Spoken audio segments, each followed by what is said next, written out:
The asteroid colony of Deadwood was a place where the sun never rose.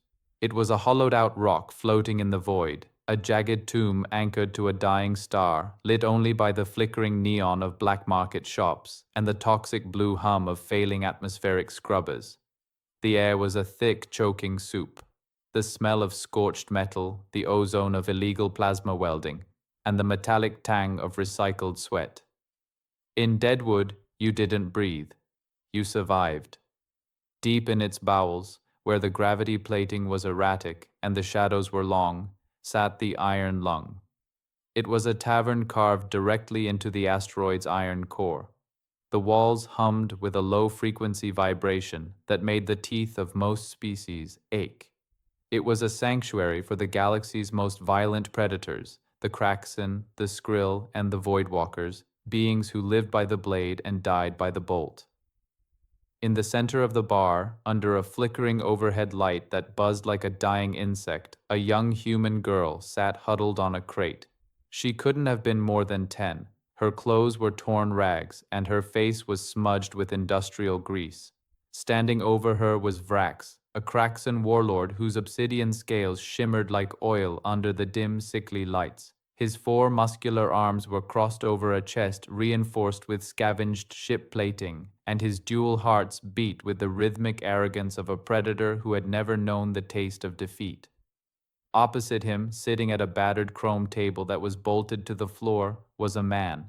He didn't wear armor. He didn't have the glowing tactical visors or the hydraulic exoskeletons that everyone else in the bar sported. Instead, he wore a charcoal gray suit, perfectly tailored but worn at the edges from years of travel. His white shirt was buttoned to the very top, stark against his skin. He sat with his spine perfectly straight, a posture of absolute discipline, sipping a glass of clear, filtered water. In a place like Deadwood, where pure water cost more than fuel, his presence was an insult. His only accessory was a small, leather-bound book resting on the table next to his glass. "I have made my request 3 times, Lord Vrax," the man said. His voice was calm, disturbingly calm.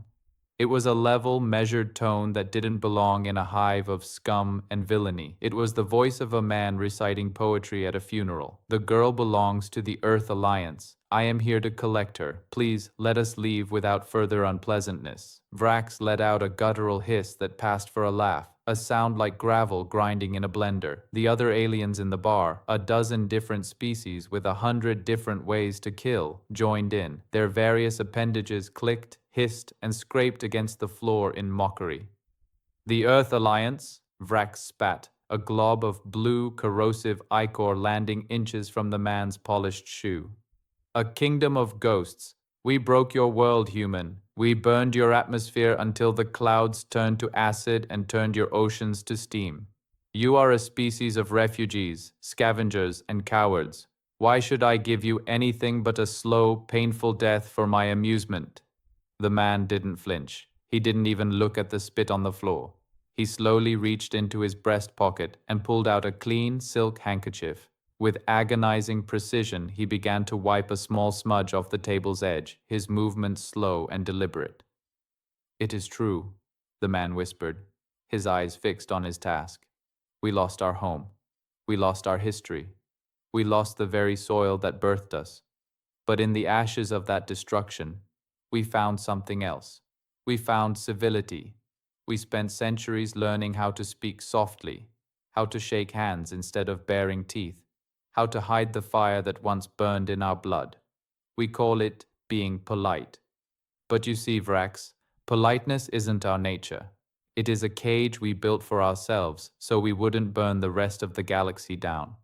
Vrax leaned in, the heat radiating from his obsidian skin, making the water in the man's glass tremble. His 4 eyes narrowed to slits of predatory amber. "And what happens if I break that cage, little ape? What happens when the polite human has nothing left to hide behind?" The man finally looked up. His eyes weren't filled with the desperate fear of a victim or the hot anger of a warrior. They were empty, a cold, hollow vacuum that seemed to suck the light and the heat right out of the room. "Then you find out why the rest of the galaxy left us alone in the dark for so long," the man said. He stood up slowly, the screech of his chair against the metal floor sounding like a scream. Civility is a heavy coat, Vrax. It's hot, it's restrictive, and it's very, very tiring to wear. I have spent 30 years being the good man, and I think I've worn it long enough for one day. The man reached for his buttons. One by one, with a chilling lack of haste, he unbuttoned his suit jacket. He folded it with the care of a butler and laid it neatly over the back of his chair. Vrax growled, his patience finally snapping. He signaled his two elite guards, beasts built for high-gravity combat, their lower arms wielding vibration knives that could slice through the hull of a dreadnought. They lunged. To the aliens in the bar, the human should have been a blur of shredded flesh and red blood in seconds, but they forgot the most fundamental law of the universe. Humans evolved on Earth. They were born on a death world with gravity 3 times the galactic average, an atmosphere of corrosive oxygen, and a history of apex predators that would make a Kraxan look like a house pet. The man didn't draw a gun. He didn't even raise his voice. He moved with a terrifying, jerky efficiency that defied the bar's low gravity. He caught the first guard's wrist, not just stopping the strike, but shattering the radius and ulna with the sheer, raw density of his grip. The sound of bone snapping echoed like a whip crack through the silent room. Before the guard's nervous system could even register the pain, the man drove his forehead into the alien's facial plate.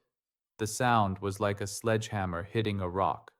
The guard's reinforced skull caved in instantly, purple brain matter spraying the floor. The second guard tried to retreat, his predatory instincts finally screaming danger, but the human was already inside his guard. He grabbed the alien's throat and lifted the 7-foot monster off the ground with one hand. The man's muscles, conditioned by the crushing weight of Earth's gravity, rippled under his white shirt like coiled serpents. With a casual, almost bored flick of his wrist, he slammed the guard into the heavy metal bar counter. The alien's spine snapped like a dry twig, and he fell to the floor, a heap of useless meat. 5 seconds, 2 dead warriors. The man hadn't even broken a sweat. He turned back to Vrax. He wasn't panting. He wasn't shaking. He reached for his glass of water and took another slow, measured sip, as if he were at a garden party and not standing over 2 corpses. "You think we are soft because we chose peace," the man said, his voice echoing in the absolute terrifying silence of the bar. "But you didn't understand the choice. We didn't choose peace because we were afraid of you. We chose peace because we were afraid of ourselves. We saw what we were capable of doing to our own kind, the horrors we could inflict when the leash was off. We invented morality as a containment field, so we wouldn't extinguish the very stars themselves." Vrax's hand trembled, a sight no one in Deadwood had ever seen. He reached for the heavy plasma disruptor at his hip, his forearms fumbling in panic. But the human was faster. In a movement too quick for the alien's 4 eyes to track, a black iron revolver appeared in the man's hand. It wasn't a sleek, glowing energy weapon. It was a crude, heavy piece of kinetic engineering designed to throw a lump of lead at supersonic speeds. A weapon that didn't care about shields. "The cage is open, Vrax," the man said. The politeness was gone. In its place was a voice that sounded like grinding tectonic plates, ancient and unstoppable. "And the monster inside hasn't eaten in a very long time. It's been waiting for someone just like you to give it a reason." "Wait!" Vrax shrieked, his obsidian scales turning a dull, terrified gray as his dual hearts hammered against his ribs. "Take the girl! Take the credits! Take whatever you want! Just put the cage back!" The man looked at the girl, who was watching him with wide, recognizing eyes. Then he looked back at Vrax, the black barrel of the revolver never wavering. "I offered you a hand to shake," the man said softly, his finger tightening on the trigger. "You chose the fist. And the problem with humans, Vrax, is that once we stop being polite, we find it very, very hard to start again until the job is finished. You didn't just break the cage, you destroyed the key." Boom! The revolver barked, a sound of pure, unadulterated violence that shook the very core of the asteroid. The lead slug tore through Vrax's reinforced chest plate, expanded inside his primary heart, and exited through his back, painting the wall in a fan of blue gore and obsidian shards. The man didn't look at the body as it slumped to the floor. He holstered the weapon with a practiced click, picked up his suit jacket, and draped it over his arm. He walked over to the girl, kneeling down in the blue blood, his expression softening just a fraction, the only hint of the man who had walked in. "Are you hurt, Sarah?"